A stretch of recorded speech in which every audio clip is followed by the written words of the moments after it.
Well, thank you all for coming. It's a pleasure to be here. Hopefully it's not going to get too warm in here. It's kind of a packed house. Maybe we can, if you want to open the back doors, get some air flowing in here. I just don't want you guys to be uncomfortable. So, all right. So this is what I'm here to talk to you about: maximum motor unit recruitment.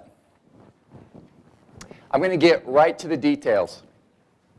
What is the most important factor when training? Now, I'm talking about performance. Obviously, we're going to put injury, risk, and all those things aside. But you've got a healthy client. You want to get the most out of your workout. I don't care what kind of workout it is. This is the most important factor: to recruit as many motor units as possible. And that is not hyperbole. And that's what I'm here to convince you of, or to demonstrate the science of. Let you make your own decision. Whether you want to get stronger or bigger or lose more fat, there's no benefit in recruiting fewer motor units. And I'm going to tell you that some of the things you might be doing, or some of the things that were popular in the past, were actually making you recruit fewer motor units. So I want you to take those things out of your training, make it more effective for you, your clients, and your athletes. There are three primary ways to recruit more motor units. One is to lift heavy. You probably all knew that. Two is to accelerate submaximal loads, and I'll talk a lot more about this in the next few slides. And three is to train with high tension movements. And this can relate to these two, but I have this as a subcategory on its own, which you'll see. Now, to get the most out of these three types of training, you must have a supercharged nervous system, because the nervous system is what's driving your muscle function. It seemed like in the 80s, late 80s, early 90s, when I was really getting into this, reading the muscle magazines and getting really excited about trying to build a bigger, stronger body, that most of the experts were focusing on the muscle itself, making it sore, making it tired. It's like, oh, unless I'm really sore, I probably didn't get a good workout. And what they were doing was that they were focusing on the end element, which is the muscle. And what I realized, and a lot of other experts realized before me, was that we need to take a step back and see what's driving that muscle function. And that is the nervous system. So when we're designing programs to get bigger, leaner, or stronger, we need to respect the organization and the function of the nervous system, because that's what's driving it. There's too much focus on the muscle without respecting the limitations of the nervous system. Just a quick overview here. Central nervous system, the peripheral nervous system, it's what you're looking at here, all the nerves that go out to your muscles. Left side of the brain controls the right side of the body. This is just basic neuroscience, just if you didn't know that. I want to throw that in there. Now here's this big cartoon that might not make a whole lot of sense to you if you aren't familiar with motor units, but I'll go over this very quickly. First of all, we're looking at the spinal cord here. Now, spinal cord, of course, runs right down through here. If you were looking above me, if you're above me looking down, and I went like this, okay, and you could somehow see the top of my spinal cord. You can see the top of my spinal cord. You could like cut off my head right now. I got decapitated so you could see down into my spinal cord right here. That's that right there. This is the inside of the spinal cord. So if you'd lop off my head, probably wouldn't be very good for this presentation, but if you lop off my head and then bend me forward like this and you could see down into my spinal cord, this is what you'd be looking at. So the ventral root, which is, the ventral just means in front. The ventral root, there's two roots on the spinal cord. The ventral root has the motor neurons. This is called the motor neuron. This is the nerve that goes out to your muscle fibers. So each motor neuron innervates a certain number of muscle fibers. It can be anywhere from 10 to thousands of muscle fibers. You have a smaller number of muscle fibers in muscles that require fine precision movements, like your eyes, fingers, areas like that. You have a large amount of muscle fibers connected to each motor neuron in muscles that are essentially required for the fight or flight response, one being the hamstrings. The reason why the hamstrings are predominantly fast twitch and have really large motor units is because in terms of the fight or flight, if a bus is charging at you or a bear is chasing you or you need to run up the side of a mountain or whatever, the hamstrings is a primary driver of that explosiveness. And it wouldn't make any sense for it to be made up of smaller, more motor units that have fewer muscle fibers per motor unit. In other words, on the hamstring, when you activate this one motor neuron, 1,000, 1,500 muscle fibers are just going to fire just like that. And that's going to be really important, like to sprint away or to save your life or not get run over by the bus. Okay. Then, but what's not shown on here are the sensory neurons. So these are the motor neurons that go out and make the muscle contract. But in this root, the dorsal root, it comes back in here, and there's sensory input to this. So if you're doing, let's say, some type of balance training, and when you're getting the feedback about your body position, that's happening through this area. It's not showing up here because I want to make this as simple as possible. The main thing I want you to take from this is just that you have a motor neuron that innervates a certain number of muscle fibers. And here we have 2 motor neurons. And the combination between the motor neuron and the muscle fibers it innervates is the motor unit. So you have 3 primary sizes or types of motor units. And the type depends on the muscle fiber it's connected to.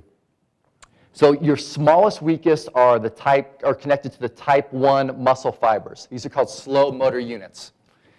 It has a very narrow motor neuron, and muscle fibers it's attached to are very small and weak. And at the other end of the spectrum, we have larger motor neurons. So just think of the diameter of a straw. The larger the diameter, or a hose, the larger the diameter, the more water you can rush through there, right? So the same is true with motor neurons. Motor neurons that are fatter can generate a faster impulse. So when I was talking about the hamstrings before, one motor neuron being connected to maybe 1,500 muscle fibers, that motor neuron, relatively speaking in physiology, is very fat because it needs super fast impulse. It needs a lot of drive to make those 1,500 muscle fibers contract just like that. So in terms of the contrast, the smallest motor units, the motor units that are recruited first, the endurance motor units, the motor units that are activated when you're standing in line at the movie theater, smallest muscle fibers, weakest muscle fibers, highest endurance characteristics. These are the largest muscle fibers, largest motor neurons, and the largest population of muscle fibers is connected to. So this is one of my favorite graphs in exercise physiology or neuroscience, or in terms of building the better athlete, in terms of increasing your strength, your power, your performance. If any of you have read my articles and books, you probably have seen this before. And I could seriously talk for an entire day just on this graph. But I just want to break down the elements so you understand how motor unit recruitment works, because this graph will explain it probably better than anything you've seen.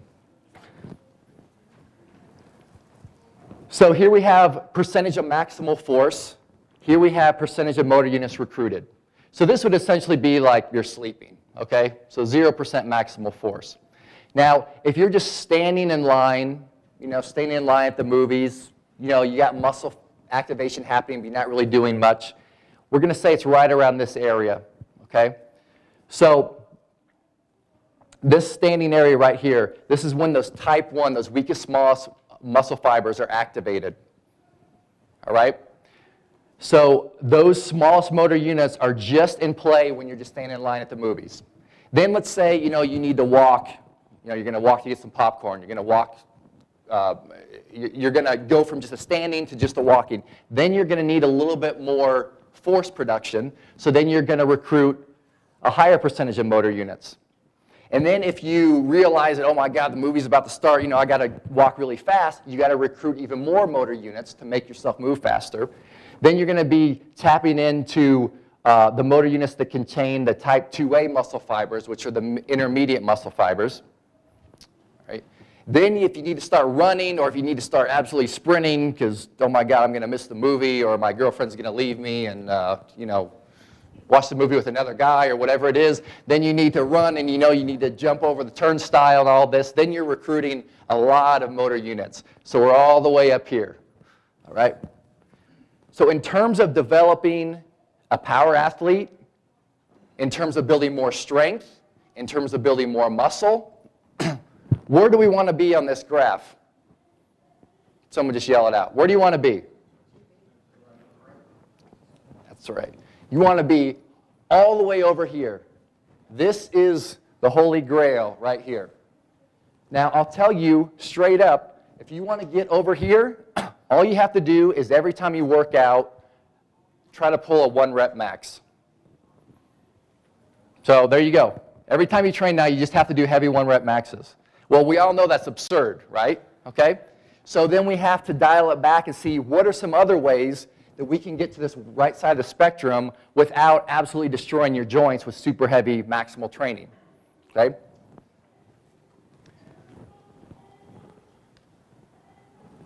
All right, so as I said, in terms of power, in terms of muscle development, this is where you want to be.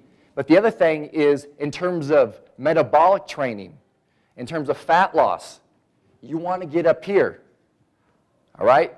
Because just like I said at the beginning, there's no benefit in recruiting fewer motor units. Because if you recruit more motor units, you'll get stronger, you'll get bigger, and you'll increase the metabolic cost of a workout. And the metabolic cost, of course, is directly correlated with fat loss, okay, and the EPOC and all the great things that happen after you finish your resistance training session. So the first thing that I want to really go after, in the most positive way I can say that, is this trend that we had for about 10 years where people were doing tempo prescriptions. And you all know what I'm talking about. You see 402, all right? So it means a 4-second negative, no pause, 2 seconds on the way up. Now at first, I was intrigued by that. I was very green in the industry, and I was very intrigued by that. I thought, oh, that's really cool, because it's like, man, you can get really precise with your workouts. It's like you know that everyone who does your workout, that you know exactly how they're doing each rep. They're doing a 4-second negative, 2-second concentric phase. And it's like, I thought that was really smart, because you tell 10 different people to do push-ups, and you're probably going to get 10 different speeds. So it made sense, the tempo prescription. So I don't want to absolutely say that it was absurd. But essentially, if you think about all the tempo prescriptions out there, this is essentially what it did. It made us all slow down our movements. When we were weight training, no matter what we were doing, it essentially made us slow it down, because all those prescriptions were, relatively slow, at least the people who made them famous. It was 402, you saw probably 1,000,000 times.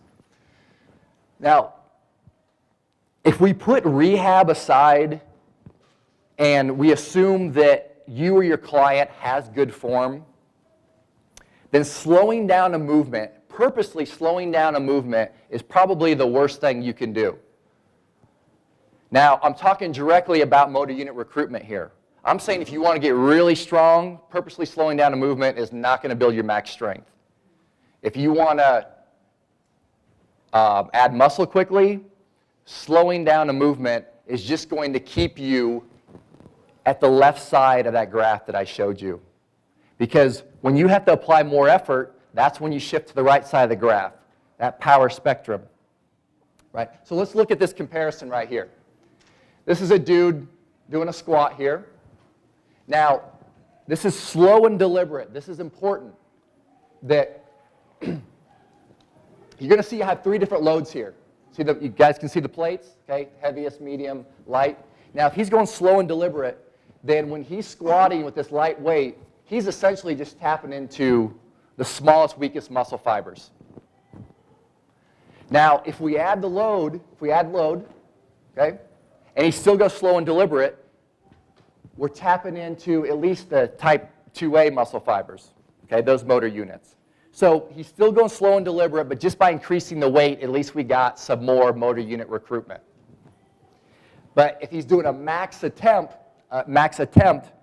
slow and deliberate, virtually you don't even need to think about it. When I first started talking about lifting more explosively or trying to move a weight faster, I got a lot of criticisms from not my colleagues, not experts, but just online and stuff saying, oh, Waterbury's advocating explosive heavy movements. You know, it's like I'm telling them just throw, maximal weights around. Well, you can't throw maximal weights around.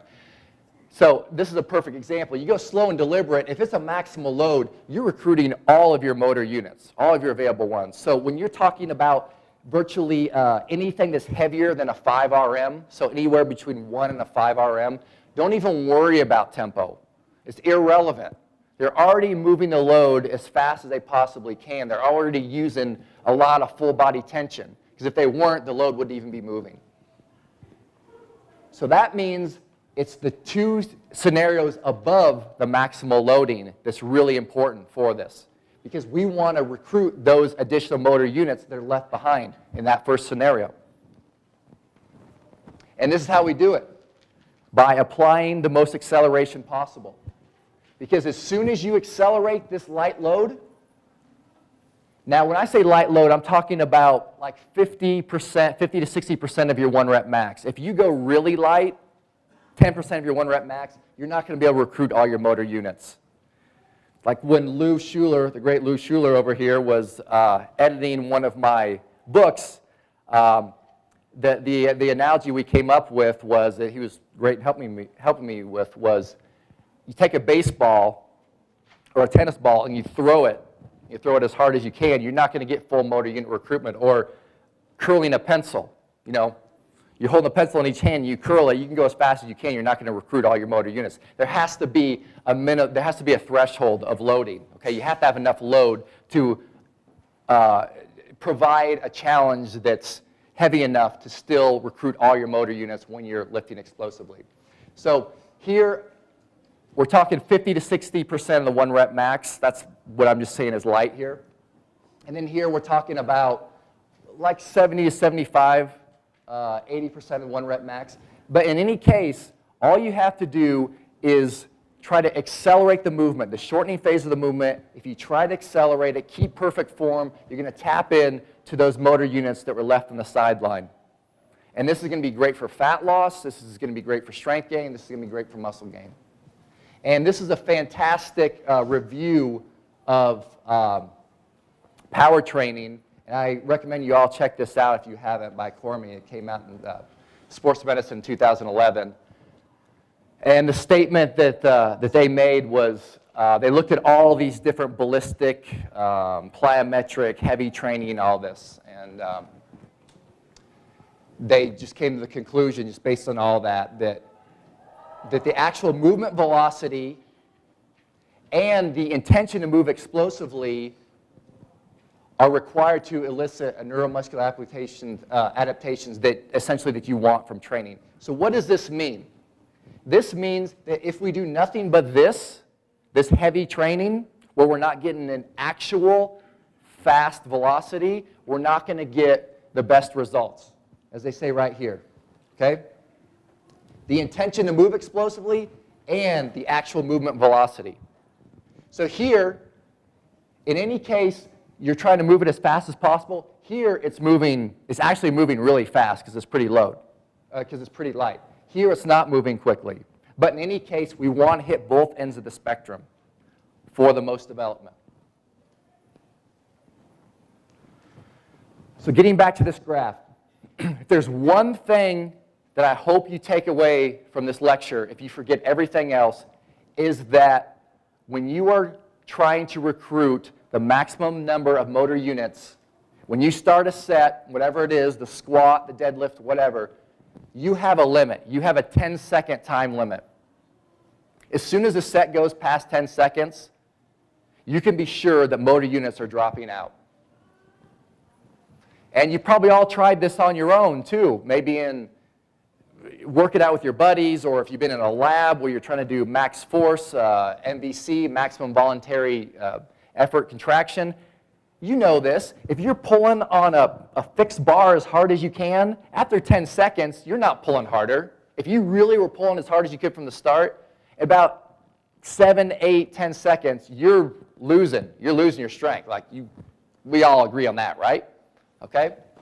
So I am being, by saying the 10-second time limit, I'll say that in a lot of cases, with some lifts, with some heavy full body lifts, 5 seconds is really the limit. All right, so if you're trying to lift up the back end of a car and you're pulling as hard as you can, and I had EMGs all over your body, I guarantee you that after 5 or 6 seconds, I would see that your force production is decreasing. But I'm just going to round it up and just say, just keep it below 10 seconds. So when we think back to those tempo prescriptions, it was essentially most of them were making sets last much longer than 10 seconds. And you probably heard about like 40 to 60 second ranges for hypertrophy and all that. And I'm just glad that I don't see that anymore. I don't know if I had any part in not seeing those tempo prescriptions much anymore, but I certainly hope I did, because I think it definitely set back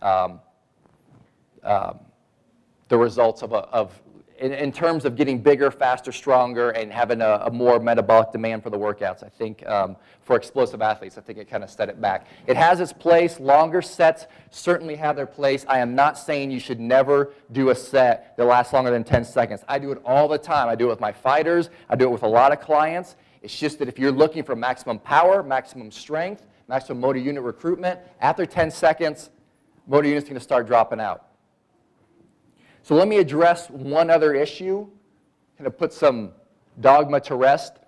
How many people, when you started studying this, or when you're still studying it and reading some old school bodybuilding guys or whatever, that you've heard that as you approach the end of the set, when it starts getting really hard, that's when you need to really grind it out and be tough, because that's when you recruit those muscle fibers that were just, laying on the sideline. That's when you tap into extra muscle fibers. How many people have heard that before? Okay? Yeah, that's what I heard too, and that's what I thought. It made perfect sense.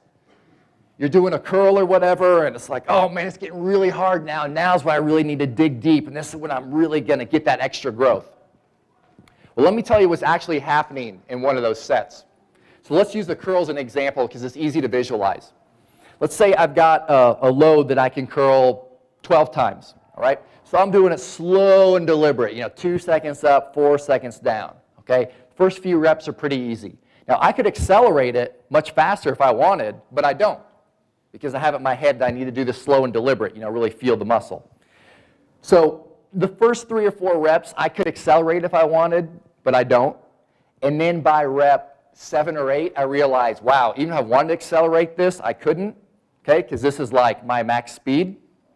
And then as I get to rep 10 or 11, I'm like, oh, I'm grinding, I'm cussing, I'm spitting, I'm swearing, I'm getting ready to start bleeding.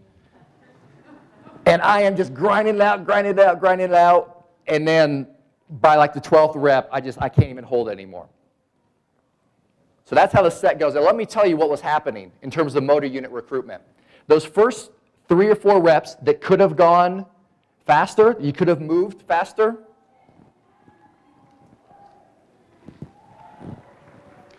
you were leaving motor units untapped, because in order to recruit more motor units, you must apply more effort. So since you were applying less effort than you were capable of, you left motor units sitting on the sideline. The motor units that just happen to be the biggest, strongest ones that have the most strength and power gain potential, okay? So not only were you not recruiting those motor units, but they're actually the biggest, strongest. They're the bad boys, all right?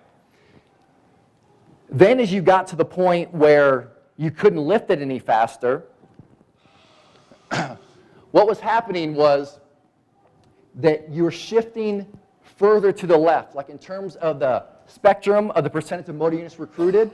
As your speed started slowing down, you weren't recruiting more motor units, you were recruiting fewer motor units, because motor units started dropping out of the task. Because what's really important to understand with this is in terms of endurance, this side, these motor units have the lowest endurance, which is why you have this 10-second time limit. These motor units, these are your marathon motor units. These can go for hours and hours and hours. So when you're up here, right somewhere in between, these motor units can't contract for very long. We're talking on the order of seconds, all right? So as you started to fatigue, as your your strength, your force potential slowed down, it's because motor units were dropping out. Right? Your maximal force is decreasing. Motor units were dropping out. This is what I really started talking about and writing a lot about the last few years. And the thing is, though, that it's virtually impossible to prove this in science right now because we have very crude measurements of EMG, and there's a lot of noise and a lot of cross-signaling and all this. But in terms of motor unit recruitment and force production, it only makes sense if you say, if we know this, the higher the force, the more motor units that are recruited. If you decrease your force, in other words, you have to start lifting slower, okay, then motor unit recruitment has to be going down. Henneman's size principle states that motor units are recruited from smallest to largest. So if you're recruiting the medium motor units, you know, you can still go at a decent clip with this weight. Then as you slow down and try to apply more force, but the load is still moving slowly, the motor units are dropping out. You're not recruiting new motor units. So as you get towards the end of that set where you can barely move the weight, it's because the motor unit recruitment is shifting to the left here. The reason why the set is getting harder is because you're using fewer motor units to try to move this load. The analogy I can give you is imagine your car is stuck in the ditch. You have this big truck, it's stuck in the ditch, and there's a snowstorm, and it's stuck in there, and you happen to have a rope to wrap around your bumper. And lo and behold, 10 football players happen to be walking by. So you're like, oh, great. So the 10 football players are pulling on this rope, and you have to get to the hospital because your wife is having a baby, and she's screaming in the front seat. And you're like, oh, my God, you got to get this car. You got to get my truck out of the ditch. So they're pulling on it. And for whatever reason, 5 of the guys decide they don't like you, so they stop pulling on the rope.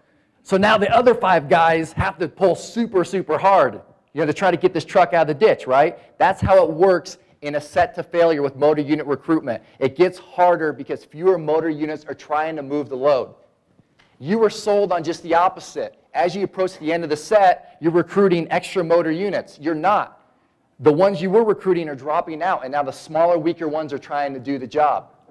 If you recruited more motor units as the set went on, if you recruited more motor units at the end of a set, the set would get easier because it's the fixed, orderly recruitment. If when the set started getting really hard here and you grinded it out, if you recruited more motor units, then your force would go up, your speed would go up. Does that all make sense? Because there's nothing you take away from this lecture except that I will consider this a success. You have a 10-second time limit, and now you know why a set gets harder. Why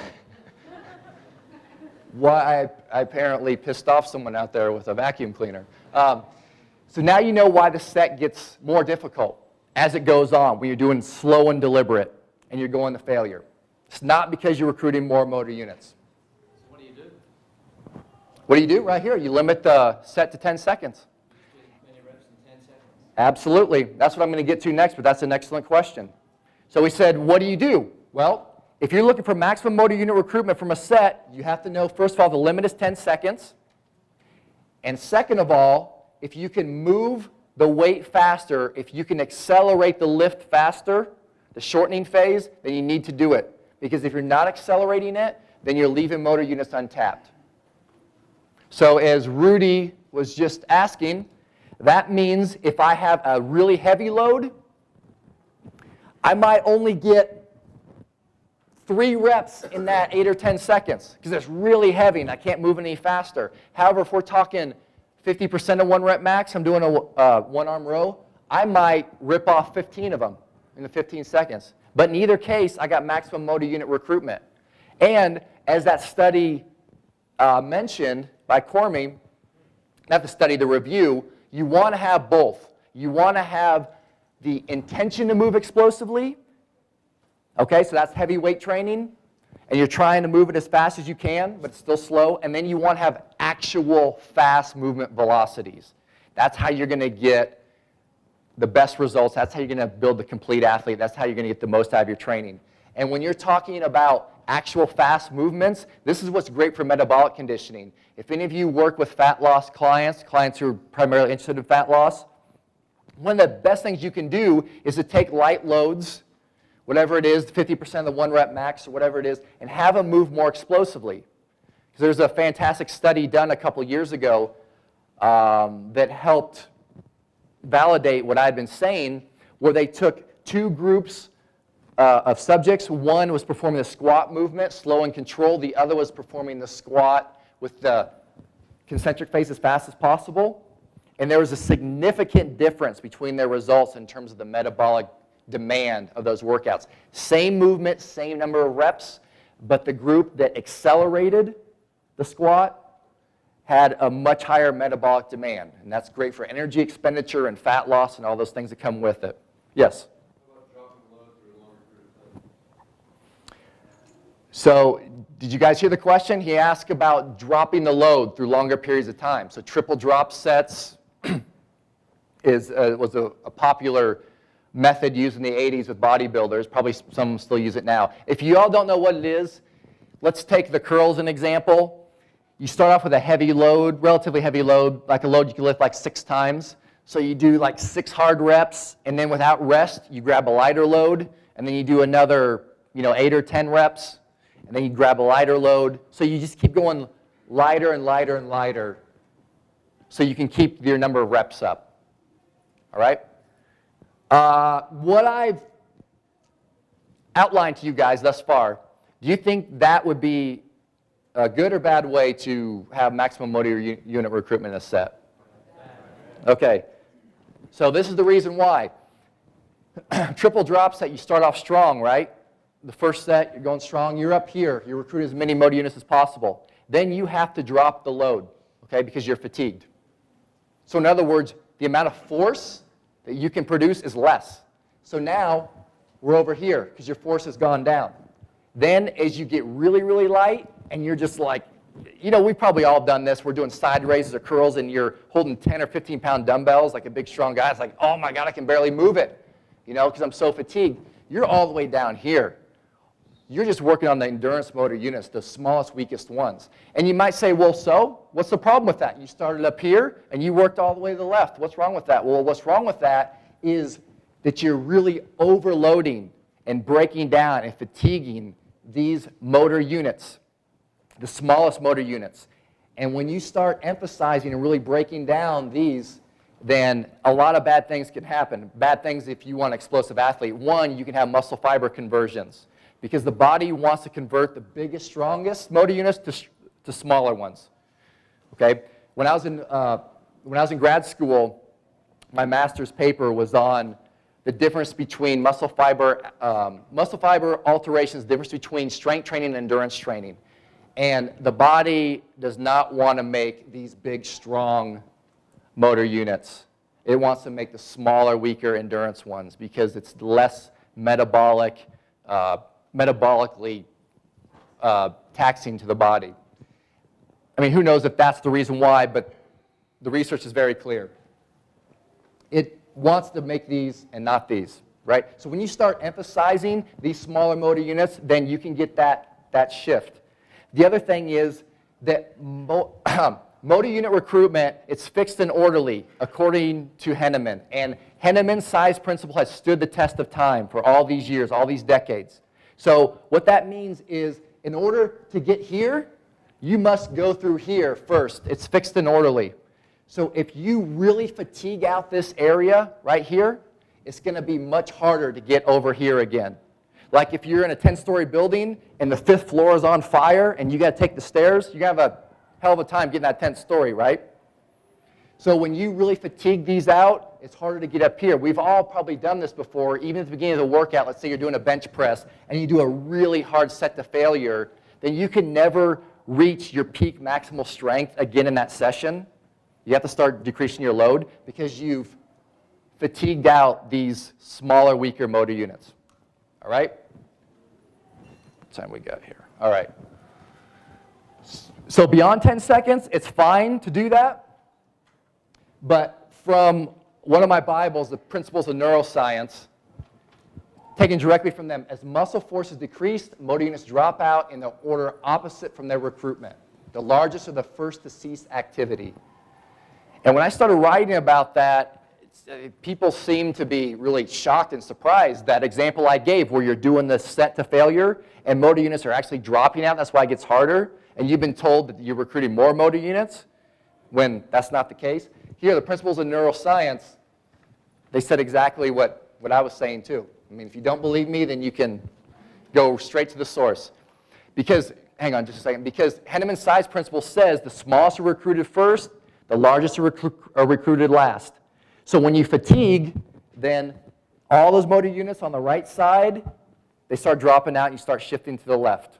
So when you go beyond 10 seconds, the first ones to drop out are the largest, strongest motor units. The ones that you want to overload, the ones you want to break down, the ones you want to adapt and become more efficient, stronger, bigger. So if you start overloading the smaller motor units, it's going to be harder to tap into those large motor units again. That's why you stop the set at 10 seconds or less. This is when I was talking about 8 or 10 years ago about everyone was doing 3 sets of 10, and I said this is why 10 sets of 3 would be better. 10 sets of 3 would be better for size and strength gains because you're going to stop each set sooner. You're going to be able to apply more force during the set. You're going to be able to use a heavier load, and you're going to keep the motor unit recruitment at its peak because each set is very short. If you do 3 sets of 10, you know those 10 reps, especially in the last set or so, can go way beyond the 10 seconds. And then we know that we're not overloading the biggest, strongest motor units. I may be jumping the gun, but you're saying after the 10 seconds, so what's the optimum time that you rest to get the next set of most recruitment and muscle function? Okay, so he's asking how long do you need to rest? That depends on the exercise, the conditioning of the athlete, and all that. But I can say that about any question. So I want to give you a specific answer. And I'll just say, generally speaking, you want to do about 3 minutes. 3 minutes rest. Now, I never have any client or athlete rest for 3 minutes passively. They're just doing other things. So I'm a firm believer in if you're doing the deadlift, say you're doing the deadlift for 3 reps, then you can go do a rings dip, or you can do an overhead press or whatever. You could rest 30 seconds between exercises, but wait 3 minutes before you get back to that same exercise again. And then we can talk about carryover between, well, what if you do this movement and then it fatigues, then it carries over the fatigue to the deadlift. That's a whole other discussion. That's just programming, that's workout structure. But overall, if you alternate between like a lower and an upper body exercise, and you have 3 minutes before you repeat either one of those exercises, you'll be pretty good to go. All right? Go ahead. You spoke to one question earlier, and I'm not sure how far it is, so I might be off, but there's one part where you're exciting the muscle, but are you ever measuring how much brain activity goes on in terms of really lighting up this nervous system in that regard, and does that matter at all? And then, is there anything about power plate that sort of helps facilitate any of this at all, or do you know anything about that? Well, everything you're saying kind of relates to the same general concept. She was asking if the brain activity has any factor, does it greatly influence motor unit recruitment? Absolutely. Absolutely. There's a saying in neuroscience that lunatics and people who are drowning are extremely powerful. Okay, so lunatics are talking about people who might be, drugged out of their mind with PCP or whatever, and it takes 3 cops to hold down this, 150-pound guy. Or people who are drowning, people who feel like they're going to die. The Coast Guard, when they have to rescue these people and they're, in the water and they feel like they're drowning, how powerful these people are. And that all comes from the brain. That extreme amount of neural input out to the muscles, okay, it makes us recruit motor units that normally we don't tap into because we're not in life-threatening situations. We've all heard the stories about the father like lifting up, the corner of the car when the kid's trapped underneath, and whether it's true or not, the overriding principle is true. When we feel like our life is in danger, or when we're extremely motivated, we can recruit a lot more motor units. An example I like to give in my seminars, like here, is imagine I take one of you guys, imagine I take you, big strong guy, bring you up here on stage. He's very fit. You can tell that he lifts heavy. And we test his deadlift. I spend 10 minutes working up to his 1 rep max deadlift. And let's say his 1 rep max deadlift is 500 pounds. Okay? And we all see him do it. We all see him like locking out, and we all know that is his 1 rep max. I'm sorry, what's your name? Keith? Okay. So Keith's 1 rep max is 500 pounds, and we all know it is. It's very real. He gave every ounce of effort possible. So he finishes the rep, and I go back here behind the podium and pull out a briefcase. I'm like, okay, Keith, open it up. $5 million cash if you can lift 20 more pounds. So I put 20 pounds on the bar. Do you think he's going to lift it? Hell yeah, he's going to lift it. Okay? And that's all from the brain. That's that neural drive. Okay? So motivation is extremely beneficial for motor unit recruitment. This is why those guys who are in the gym and they see the hot chick walking by, they really do get stronger for a short amount of time. Because they are motivated to show their stuff. But fear is another powerful aspect that can really enhance motor unit recruitment. So if Keith was up here, imagine a different scenario. He just finished his 1 rep max of the deadlift, 500 pounds, and instead of grabbing a briefcase, I grabbed the chainsaw, all right, and fired it up and was waving it around and screaming. He also this crazy look in my eye. I said, okay, Keith, if you don't lift 40 more pounds, I'm going to cut off both of your legs. If he really believed that I would do that, do you think he'd be able to lift 40 more pounds? Absolutely he would. Okay? All right, so don't underestimate the power of the mind. In terms of testing this, I mean, that would be a very expensive study if you want to do functional MRI while someone's doing a max attempt and all that. We know that, increased, because the neural drive starts from your brain. Everything you do, well, not everything you do, because you have involuntary reflexes, like you step on a tack, but everything you purposely do, it all starts in your brain. So from your brain all the way down to your biceps, if you enhance any part of that, then you can enhance your performance. And it might be in your brain, it might be in your spinal cord, it might be the muscle itself, but that whole pathway has got a lot of different components you can enhance. And one of the simplest ways to do it is just focus on the movement and get ready to accelerate it and focus on accelerating the movement, and that will increase the neural drive to the muscles. Because the other thing that I never liked once I put it into practice, the tempo prescriptions, the 402 and all that, is it distracts you from the lift. Like if you're trying to, whatever it is you're trying to do a push press, you're trying to do a reverse lunge with overhead press or whatever you're doing, it's like, okay, 1, 2, and it's like you should be focusing on the movement, not on counting. Okay? Focus on perfect form and perform the shortening phase as fast as possible when you can and keep perfect form. That's how you recruit more motor units. All right, so as I said, 3 ways to recruit more motor units to get maximum motor unit recruitment. Train heavy. All right, we all know that one. Then accelerate submaximal loads to get leaner and more explosive. This piece of research is what I was referring to earlier. I recommend you all check that out. That's where they compared the squatting speed between 2 groups. Same number of reps, same exercise, but what they found, it was pretty cool, the difference. And then the third is train with high tension exercises. This is how my presentation has slightly shifted over the years. Because when I used to talk about maximum motor unit recruitment, it was just all about going faster, faster, faster. If you have a lighter load, just go faster and then just lift heavy, and it was done. That's before I started working with rings, because I do a lot of training with rings with my athletes and myself. And rings represent a training implement that forces you in positions that you do not want to move quickly in. Okay? Rings is, if anything's going to slow down your movement pattern, it's going to be rings. Because the worst thing you can do is make a movement really, really unstable and then try to go super fast. Right?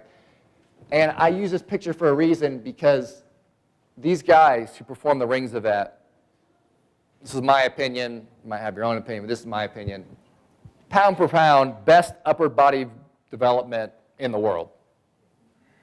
You know, all bodybuilders and guys, you know, we want bigger biceps. Everyone wants bigger biceps, yet no one is doing what these guys are doing. And to me, that's like made no sense. And I was the same way. It wasn't until like 3 or 4 years ago I was like pounding myself on the head saying, look, if you want bigger biceps, why don't you do the things that athletes, why don't you look at a sport where athletes have predominantly large biceps across the population. I mean, you look at all these guys who do rings, all these Olympians, how many have you seen one of these Olympic rings guys with small biceps, or even average-looking biceps? None, right? And you go into a gym, and how many bodybuilders or guys doing curls, what percentage of those guys have amazing biceps development? You know? So it's like, okay, curls don't really seem to be working that well. And if you want to do curls, that's fine and all that. And I'm not here to rip on that. But it's like, maybe we could be more intelligent about this. Rings exercises are phenomenal for biceps development. Now the question is why? This is what didn't come to me right away. Is it just because they're doing pull-ups from rings? Okay, just doing pull-ups exercises from rings, their biceps just start to blow up? No, it's not.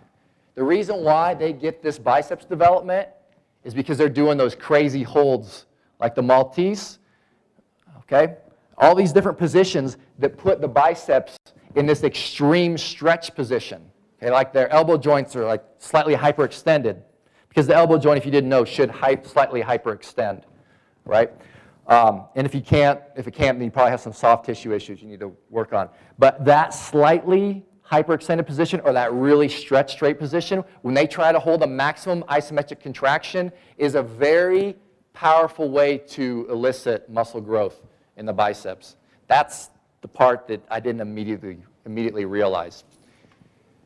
So what am I getting at? Intense, really challenging isometric contractions and holds can be phenomenal for strength and muscle development. And this is kind of at the opposite end of the spectrum from what I was saying with the lighter loads, try to accelerate them hard. In any case, we're getting maximum motor unit recruitment, but you don't always have to be thinking about faster, faster, faster. You just need to think about tension, high tension.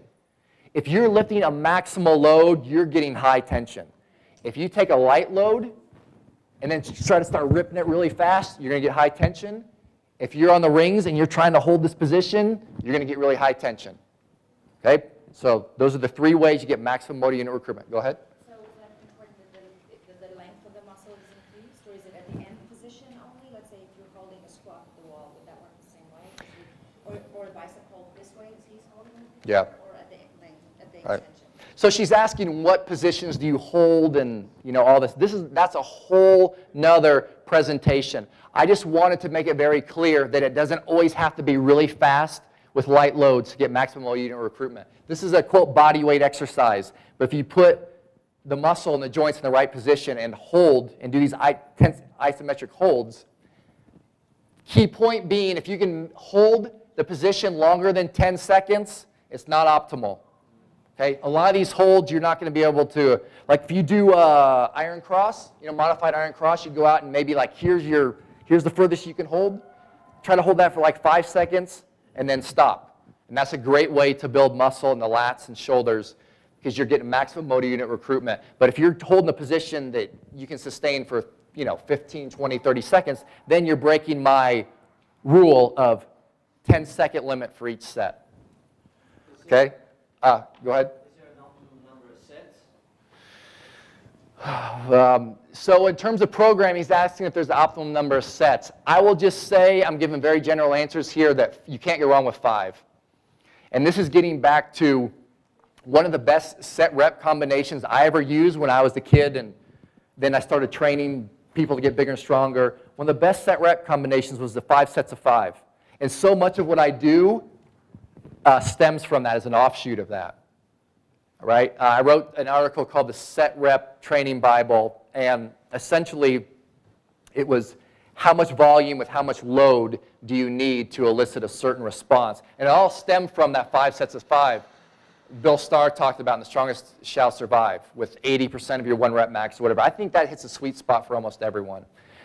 So if you think about a 5 rep set and 80-85% of 1 rep max, and you're not lifting it slow, you're talking about a set that's probably less than 10 seconds. So it automatically kind of fit into these parameters. So if you're looking for size and strength gains, I like 5 sets of each movement. If you're looking for pure max strength, I would go for 3. And if you're looking for more hypertrophy than strength, I would go for maybe 8 or so. But programming is a whole other issue. This is just about what you need to do to get maximum motor unit recruitment. So let's rehash what I just said here. Train with maximal loads, accelerate maximal loads, train with high tension exercise, and isometric holds. Any questions? Thank you. Thank you.